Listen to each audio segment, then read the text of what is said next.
Pourquoi les Sylvars ont-ils disparu? Les Sylvars étaient les êtres les plus puissants de la Terre, dotés d'une magie inégalée.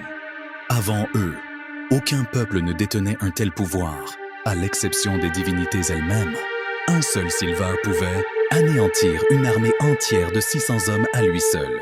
Leur force était telle que certains commencèrent à les craindre. Un jour, un grand mage fit une prophétie inquiétante.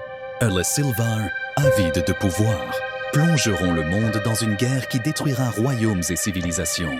Aucun être ne pourra leur résister, et ils ne laisseront survivre que ceux qu'ils jugeront dignes. Face à cette prédiction, le roi du royaume d'Azria, voisin des Sylvars, décida d'agir. Plutôt que d'opter pour la guerre, il choisit la négociation.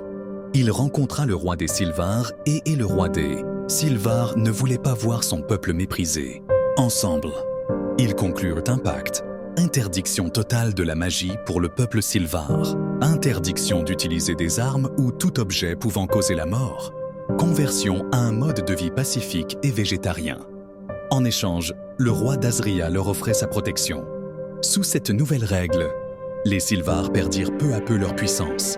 Leur magie, autrefois redoutée, fut oubliée et leur peuple devint un modèle de paix.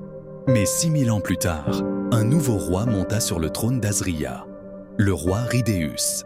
Contrairement à ses prédécesseurs, il voyait les Sylvars non pas comme un peuple pacifique, mais comme une bombe à retardement. Il était convaincu que la prophétie ne pouvait pas être stoppée par de simples restrictions. Ridéus ne voulait prendre aucun risque. La peur le rongeait, et il prit une décision radicale. L'éradication totale des Sylvars. Désarmés et ayant oublié leur magie depuis des millénaires, les Sylvars ne purent rien faire pour se défendre. Seuls 50 soldats suffirent à exterminer tout un peuple. Ce fut un massacre rapide et brutal.